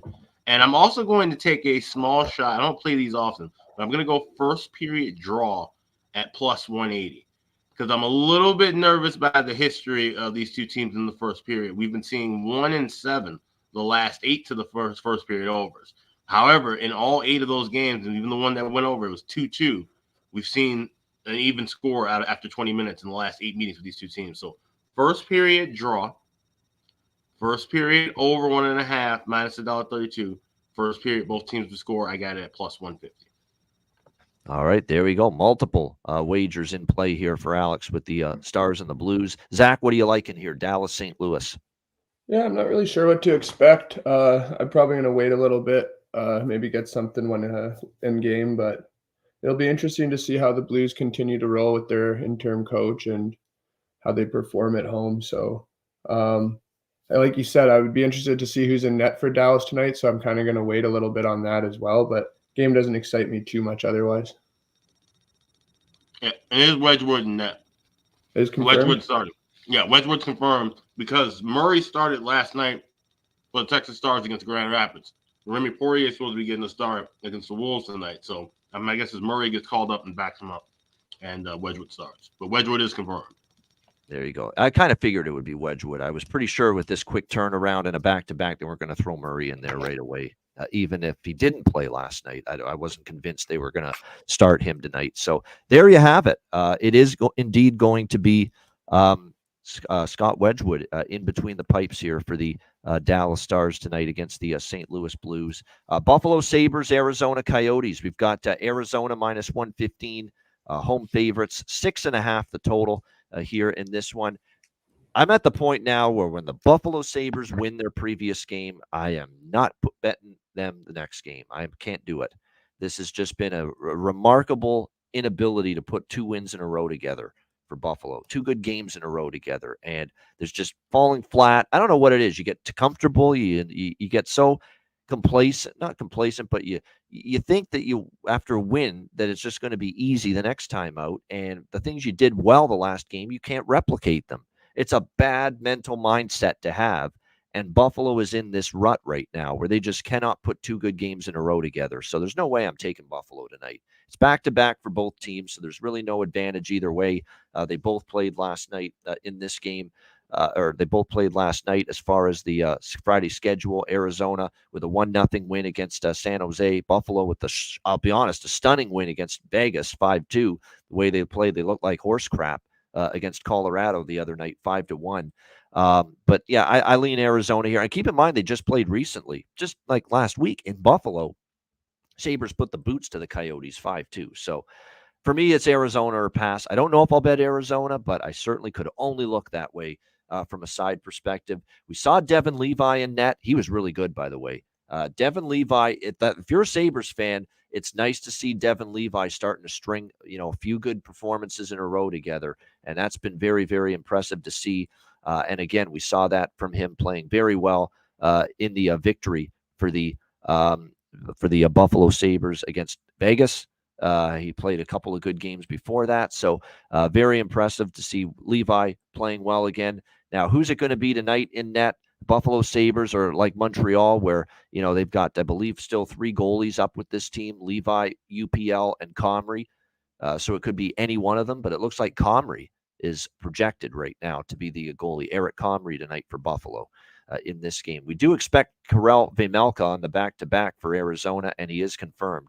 See, that's why I don't know if I can bet Arizona either, because I'm not loving Karel Vejmelka's trajectory right now in net. There's Ingram's been outplaying him consistently for a long period of time as of late. And you look at Vejmelka's numbers, 3.5 goals against, .892 save percentage, 2-7 record this year in 9 starts for Karel Vejmelka as well. So, like I said, I can't bet Buffalo off a win. I won't bet Buffalo off a win. But there's enough concern out of Arizona here, too. It just feels like a pass to me. Alex, what do you think here? Sabres, Coyotes? Yep, I'm going with the first period over. I'm going to play that smaller at 140. And also combine that with plus 140 on both teams to score in the first period. 11-2 the last 13 meetings to the first period over. Like I said, Karel Vejmelka's been absolute trash right now. And Buffalo, if you have 3 goalies, you don't really have one. That's been the story of their entire season. So we're going to just keep it simple. First period over, and both teams score the first. Yeah, I mean, as far as John X saying the draw, and I'm trying to make a case for the draws in a lot of these instances. It's not so much this one. I mean, there's not a lot of history of current form draws for these two teams. There's really not much recent head-to-head series history with draws between the two teams. So not easy to get there with the draw for me in this game. And there's other games I think have a better chance of overtime here than this one. I would lean over, actually, 6.5. Arizona was in a 1-0 game last night. I don't think we're going to see something similar tonight. So that's probably the bet I would be most interested in here, would be over 6.5. What do you think here, Zach? Buffalo, Arizona. Yeah, I agree with you. I don't think we're going to see a crazy low-scoring game again with the Coyotes involved. Also can't really rely on the Sabres after a win, like you said. So it's not really a game that I'll have on my radar. Won't be watching it, but definitely lean a little bit to the over. Probably, I think maybe first period, both teams to score as well. Might sprinkle a little bit on that. All right, Florida, Edmonton. We've got the Edmonton Oilers minus 140 home favorites, 7 the total. There's a couple 6.5s, but most books have 7 here as far as the total. So very high total in this one. I'll look for a live over, no question, in this game. You know what? I'm going back to the well with you guys. Even in the loss against Tampa Bay, don't be fooled by that loss, by the way. Oilers were robbed of 2 points by Andrei Vasilevsky, who had one of those vintage Vasi performances in net, which he's capable of. Look, we've had our concerns, and we've criticized Vasilevsky's play at times, but he's got that in him still. Any given night where he could just stop over 50 shots and steal 2 points for his team. And that is exactly what we saw from Vasilevsky. Yeah, I do like Zach Benson. Yes, thank you, Myron. Appreciate that. Thank you for reminding me. Zach Benson prop in the Buffalo game, and Carcone one more time, even though he didn't score last night. He did score against Buffalo last week in Buffalo. So Carcone and Benson are my favorite goal props in that game. Getting back to this one, don't be fooled. Edmonton played well. They probably should have won that game. They dominated territorially. They dominated offensive zone time. They dominated shots, high danger chances, the whole bit. Against Tampa Bay, it was just one of those games that Vasilevsky turned back the hands of time, and he was absolutely outstanding, brilliant. Probably one of his best starts of the year, no question about that. The first loss on the homestand as well for the Edmonton Oilers, who have been playing much better hockey of late under Chris Knobloch since he took over as the coach. I think they've got a good chance to bounce back. Here's my concern with Florida. Okay, you were livid about the way you played against Seattle, 4-0 loss. And you were, from all indications, it was supposed to be a spot where we were supposed to see Florida play well, win or lose. And I don't think they played that well against Vancouver. Vancouver played well, but I don't think Florida did. That's disappointing. And they've now been shut out in back-to-back road games, the Florida Panthers, after that initial 5-2 win against Columbus to start the trip. So that's definitely concerning. All the issues they have had scoring goals here the last 2 games, entering this one. So when I look at this matchup here with the Panthers and the Oilers, you're off back-to-back shutout losses. You would think maybe this is a team you should be able to get your offense going against. We did see Edmonton give up 7, and Skinner admitted not one of my better performances in that game. We are, by the way, expected to see Cal Pickard in net for the Oilers as they're giving Skinner a little bit of a rest. Pickard in net. Pickard did win his last start against for the Oilers against New Jersey. 1 goal allowed on 26 shots. He played very well, a 4-1 win for the Oilers in that game against the New Jersey Devils. So he played well last start. We'll see if he can do that again here. And again, Florida, road trip from hell. Poor buddy's Nurkic. The last 2 games it has been shut out, 8-0 losses, cumulative score against Vancouver and Seattle in the last 2 games for the Panthers. I think Edmonton wins, but I don't feel comfortable taking the minus 140 on them. You know what I like to do when I think Edmonton is going to play well and potentially win at home. We don't bet the money line. We bet the team total, and the team total is minus 115, compared to the money line here. So that's what I'm looking at in this game is Oilers over 3.5. Once again with the it keeps cashing, especially during this homestand. So if it ain't broke, don't fix it. During this homestand, 6, 4, 4, 4, 4. I feel like a robot saying it like that. But in 5 straight home games, 4 goals or more for the Edmonton Oilers in their last 5 home games. So that's all it takes to cash that team total. So I'm back on it. Oilers team total over 3.5. Alex, Panthers, Oilers. This is going to be a pass except for one player that I have possibly, I don't know, between 2 players, but there's one person I'm looking at possibly for the bargain bin. But other than that, this is a clear pass. All right, clear pass for Alex here with the Panthers and the Oilers. By the way, head-to-head series history. This might be one where the draw could get there. They did play overtime last year in Edmonton, these 2 teams, 4-3 Oilers in overtime. So maybe we see something similar. Maybe I'll sprinkle a couple on that. But again, there's other draws I like more on this Saturday card than this game. Zach, what do you think here? Panthers, Oilers? Yeah, it's going to be an interesting game for sure. Like you said, Florida hasn't scored in the last couple games, so perfect game to get back on the ship here, sail in the right direction against the Oilers. But I don't know. I think that it'd be interesting to see if Picard can have another good night, and maybe they start rolling with him the way the Oilers' schedule is here. It's a little bit spaced out, so I think that would kind of be funny. But Bobrovsky's also a goalie that can kind of play up to those Vasilevsky levels at times. Maybe not quite there, but he can definitely steal some games, even if the Oilers are, getting 50 shots on net again. So it'll be an interesting matchup for sure. I think it's going to be an entertaining game, but I'm kind of leaning a little bit towards that draw. So something that I think maybe I'll catch in game, but yeah, I don't know. I'm a big Flames guy, so betting on the Oilers hurts my soul a little bit. I feel like busting out that Star Wars line, patience, young Padawan, after hearing Zach say he's on the draw in this game, because he's learning. He's learning from us, Alex, with the draws. He's liking the draw Yeah, here he with, is. and Oilers. Good stuff. Yeah, a lot of good prop looks. You know what's been good to me lately with Edmonton? I think I hit another one where it's just you put McDavid, Draisaitl, Hyman, and Bouchard in a point parlay. And it's just, I think that's 2 games in a row it's hit for me, these parlays with the 4 of them. Draisaitl, McDavid, Hyman, and Bouchard. Bouchard to score a goal is a really good bet. He's pounding that puck. He's shooting that puck a lot. The Bouch bomb is finding the twine of late. And I can definitely see that continuing here tonight for the Oilers. So anything Bouchard, over 1.5 points if you want to really get, he's been piling up the points here lately. This is an Edmonton team with the way they're rolling here offensively.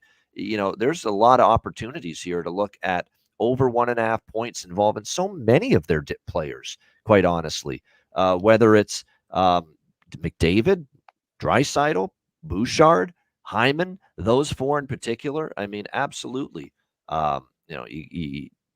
Well worth a look at this point in time. For Florida, I don't expect them to get shut out. Okay, I think they are going to finally score here, especially with Edmonton's not always constantly trustworthy defensively. And by the way, Aaron Ekblad, lower body injury, left the game against Vancouver. Game time decision tonight to be able to play for the Panthers. So keep that in mind. Evan Rodriguez up on the top line, worth a look. And I think I'm going to try it again. Reinhart and Verhaeghe goal prop. Because if someone's going to get out of their funk offensively, get this team out of this funk offensively, it'll be those 2 guys, Carter Verhaeghe, Sam Reinhart, who have really carried things here for this Panthers team. Yep, they've definitely struggled to score, John Massey, no doubt. And look, Cal Pickard was really good when he faced New Jersey in his previous start for the Oilers. So we'll see if he can play well again tonight against the Panthers. All right, we got 2 games left. We've got the LA Kings and the Seattle Kraken.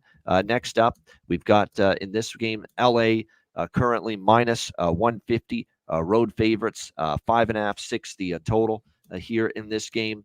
Seattle went through the abyss, went through the darkness inside the tunnel, and now they've won 2 in a row, the Seattle Kraken. So we'll give them credit for that, snapping out of their extended losing streak with victories in back-to-back games against the Florida Panthers, who we just talked about.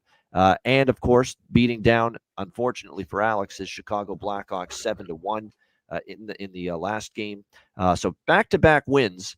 Let's see you do it again, though, before we get carried away. And this is a much better team. This is an LA team that's off now 3 straight losses, and they've had 2 days off following that 5-2 loss to the Winnipeg Jets. And it was rather surprising because they had a 2-0 lead Winnipeg didn't really have much going early in that game, and Winnipeg rips off 5 unanswered after that, and they end up getting the victory in that game against the LA Kings. So what I am looking at here in this game here is the LA Kings not looking past Seattle in this spot.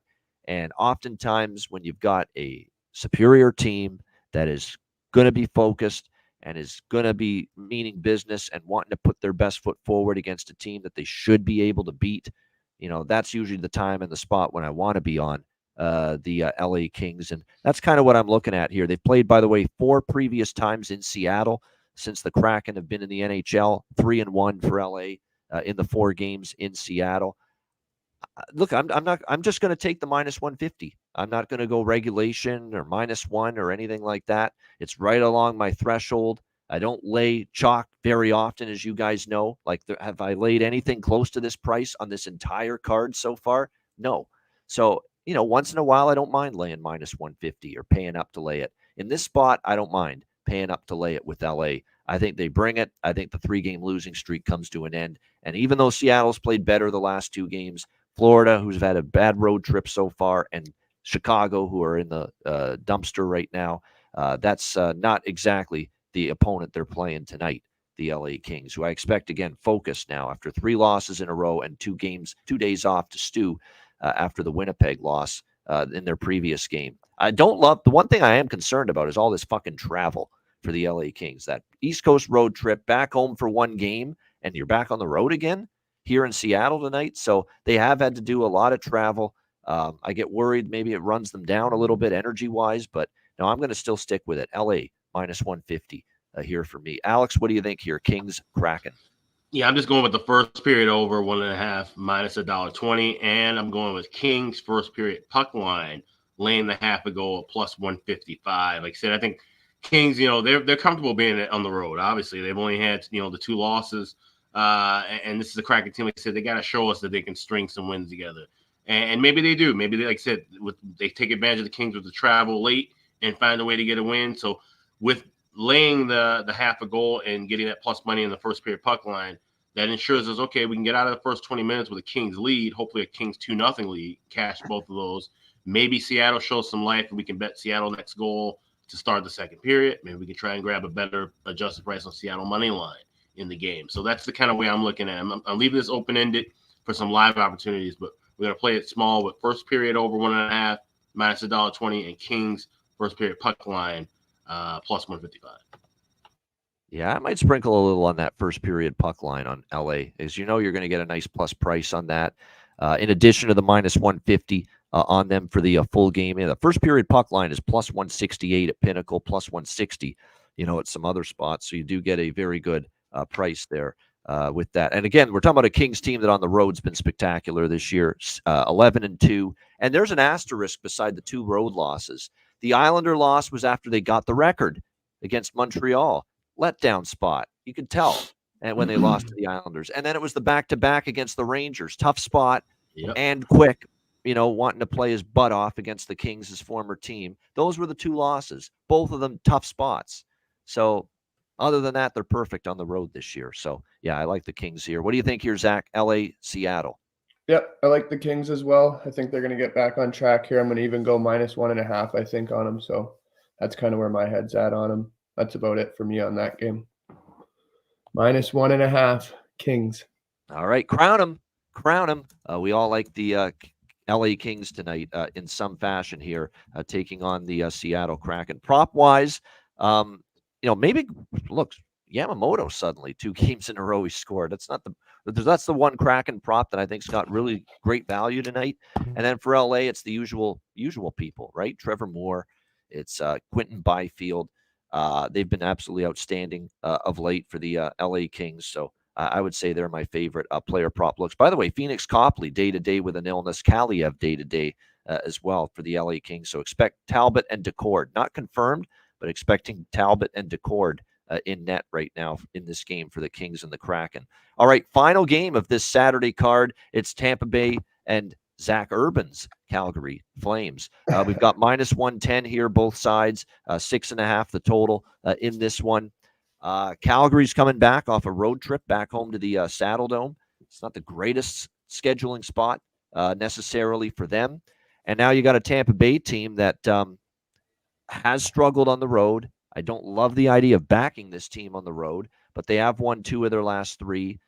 Seattle, though, when they were struggling, they didn't play well against Vancouver, didn't play well against Nashville. And yes, they beat Edmonton 7-4, but bit of a phony victory, 57-24. Of course, as we talked about, were the shots in favor of the Oilers in that game. So over double the shots for the Oilers, and it was a Vasilevsky masterpiece. That and 4 goals from Stamkos. Those are the reasons why they won that game against Edmonton. So I'm still not loving the way Tampa's playing on the road. In all intents and purposes, they should have lost to Edmonton the other night, and they just got bailed out by their goaltender in that game. So I don't want Tampa, but do I trust Calgary enough? I don't think I do. So it's probably a stay off for me from a side perspective, unless I can talk myself into the draw. Calgary has gone to overtime or shootout in 2 straight games coming into tonight. It could be close. I could see it. So maybe I'll do sprinkle on the draw. Other than that, not a whole lot. Vladar in net for the Flames, by the way, tonight in this game. They're still missing, of course, Chris Tanev, their best shutdown defenseman by far. Definitely miss him.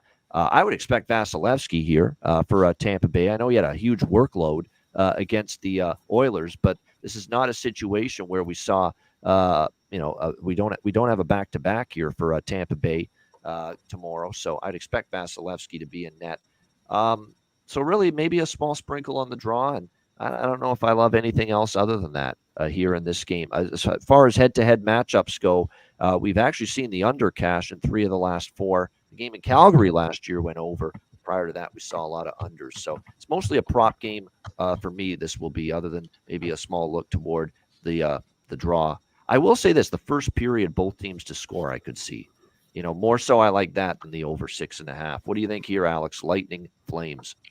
Yeah, that's not a bad look to take at all. Both teams score in the first period here. I like that a little bit more than waiting and grabbing a first period over in this spot, because right now you'd have to lay about $1.45, $1.50. So if you do like the first period over, I'd say just don't even bother with that. Just grab both teams to score at a plus price. But I'm waiting for confirmation of Vasilevsky. And if I do get that, then I will be on Tampa Bay. 6-2 the last 8 meetings. Vasilevsky exhibited the shutout. He looked like vintage Vas that last game. He's finally rounding back into his form. And Calgary, I hate to say it, Zach, but this Calgary team has been an absolute disaster piece. Say it, buddy. I've been witnessing it. The goaltending circumstances have just been a mess. You got Vladar starting. Markstrom's back from the illness and the injury, so he's now going to be backing up. My guess is that means Dustin Wolf will eventually get sent back to the Wranglers in due time. He just didn't look that sharp in the couple starts that he had, but it wasn't all his fault. He made some quality saves. Just the play in front of him wasn't that great. So with all that being said, Tampa Bay, I know we've been fading them on the road, but I think that might be coming to an end now. If we get Vasilevsky confirmed at this cheap of a price, I'm going to be on Tampa. Yeah, I mean, I would probably play Tampa too before Calgary. It's just the thought of this Lightning team on the road is not one I fully trust, but I think I probably trust Calgary less than that right now. 1-6, by the way, for the Flames in their last 7 games. It's been tough. Although I'll tell you what, tough losses the last 3 in particular. Colorado, they led that game in the 3rd, blew the lead, lost. Vegas was a winnable game. They lost in overtime. Great efforts, but lost. And then the Minnesota game could have went either way, and they lost. So they have had some tough luck these last 3 games as well. This game basically for me is me relying on the goalie charts that I post at Patreon right now. Like if I get Vladar versus Vasilevsky matchup at even money, that's screaming Vasilevsky damn near every time. So it's like they're hesitant to put Dustin Wolf in too. I don't get that. I don't understand that. Like he's your future. Clearly something with that management and front office group where I don't know if they seem to be torn at odds on what they're going to do with Dustin Wolf. He doesn't need to be in the AHL anymore. The dude's won 120 games down there. Like let him be the backup. And if you don't have space for somebody, then you need to get rid of somebody. And obviously they don't want to get rid of Wolf. You don't want to rely on Markstrom because he's been up and down. So the thing is, can you find somebody to get Vladar and you keep Wolf up for the rest of the year? Because that's really what they need to do at this point. Yeah. I mean, we talk about how has Wolf had the best of games since he's been called up? No, but he hasn't been terrible. He's been let down by his team in front of him on a lot of these goals that have gone past him. And let's be honest, Vladar, you're talking about going with a goalie instead tonight that's got a 3.54 goals against, 879 save percentage. That's Dan Vladar's numbers this year. So I don't get it. There's a difference between another chance. See what he's got.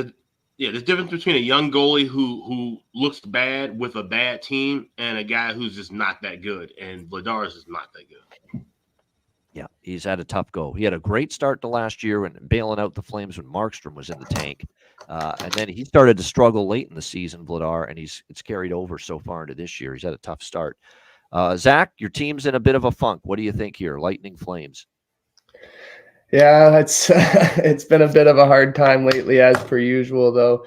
It's hard to say because it's hard to trust Tampa Bay. They haven't been very good, and the games that they've won, they haven't been very good. Obviously, they've got the firepower, so they're able to put up the amount of goals that they do and when they need, but that seems like the common theme here where they're kind of getting bailed out. So I'd like to make sure that Vasilevsky is in for sure, but I definitely would be leaning a little bit in the over first 10 minutes. Flames seem to get scored on in the first 10 minutes in every single game. So especially at home too. And then they seem to claw their way back, but definitely going to be kind of a little bit more on the player props, probably on Tampa side. The big guns over there seem to be rolling. Stamkos with 4 goals, unreal, that kind of thing. And Kucherov's been great. So it's definitely been a little disappointing to see how Vladar's played. His stock has kind of gone right down the gutter. I think they've almost lost the value on him from last year, where I think they maybe should have traded him then. But, it's hard to say. I'd like to see Wolf play a little bit more consistently for sure, like not having him going up and down, this and that. Like, I know they talked about earlier in the year, maybe even just potentially keeping 3 goalies up.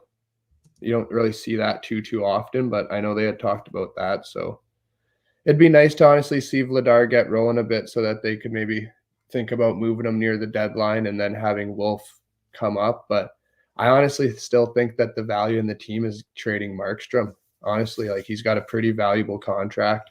Yeah. I think it's pretty long-term still. And the Flames don't really have anything to lose right now. It doesn't look like they're going to be competing anytime soon with the way that some of their, the Huberdeau contract is looking like it's going to turn into one of the worst contracts in the NHL.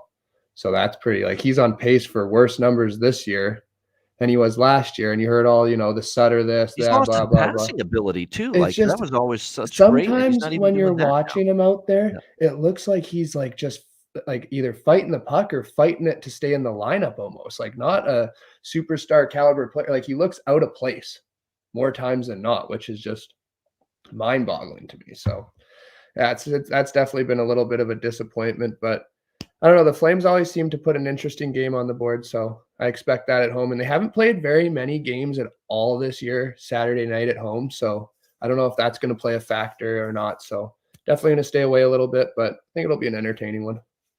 Yeah, there's a few props I like on the Calgary side. Sharon Govich is the automatic right now for me. He is on fire. He's finally – remember I said it's going to start to go in the net for Sharon Govich.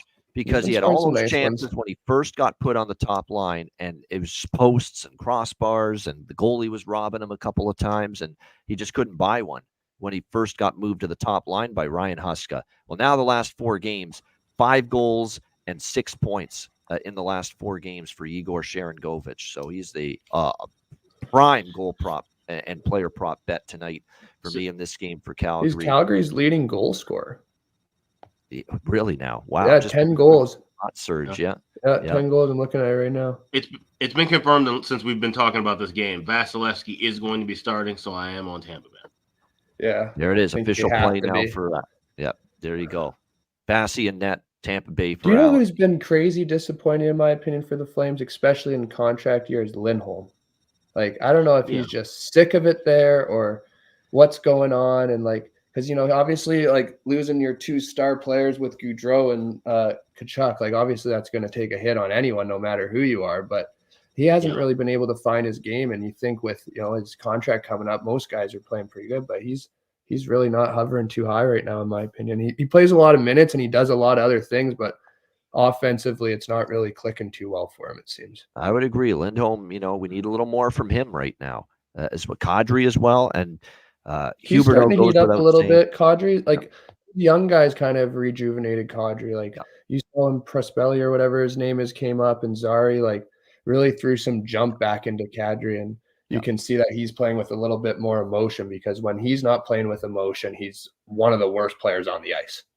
The other two flame props I like are Zary. I've mentioned Zary a bunch. He's been good for them. And I'll throw one that's been he's been one of their better forwards lately, under the radar, third line, but he's been really good. He's been working hard. He's scored a few times. Blake Coleman. Blake Coleman's been really solid lately for the Calgary Flames. There's a good under the radar player prop here. For Tampa, I don't hate Kucherov over 1.5 points. Like this is something I probably should have been betting more than I have. You know how many multi-point games this guy has had? I mean, this fucker is hotter than a pistol right now. It's crazy. He's had 3 points against Edmonton, 3 against Seattle, 2 against Pittsburgh and Dallas. He has multi-point games for the Lightning 4 times in the last 6 games.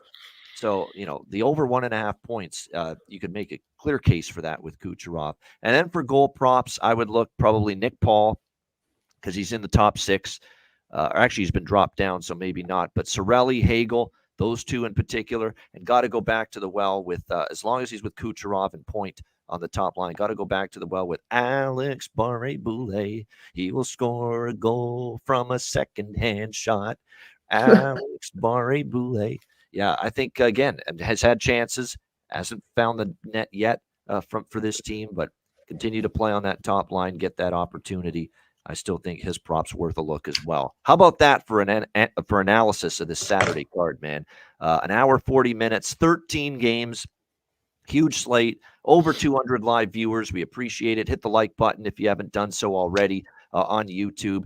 Make sure you subscribe, sign up, patreon.com/iceguys, just $10 a month. There's a very good chance, January 1st rolls around. We might be migrating the entire members-only content, including the bonus videos, bonus shows, the impromptu live betcasts that we'll be doing in the new year, all of it to patreon.com/iceguys. So $10 a month, the goalie charts, totals charts, power ratings, and the daily betting card and player props posted there. So make sure you sign up and subscribe if you haven't done so already.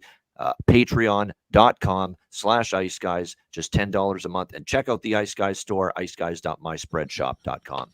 Yeah, you're pretty much running out of time to be able to get anything under the tree for Christmas with any of the stores, but you can still definitely order stuff and get ready for the new year. It doesn't have to necessarily be under the tree right on the 25th. So definitely check out the Ice Guys store, iceguys.myspreadshop.com. We also have the limited edition store. That link will be pinned on our X account. That's at _iceguys. All right, bargain bin special of the night. Alex with a magical winner. I got to think he's got to pick someone from the Dallas Stars again with his crazy run. He's not something with him and bargain bin picks from the Dallas Stars. He had Esa Lindell against Detroit. He had Miro Heiskanen last night against Ottawa at +700. Lindell was +1150, but he is not going back to the Dallas Stars for bargain bin tonight. Alex, where are you going?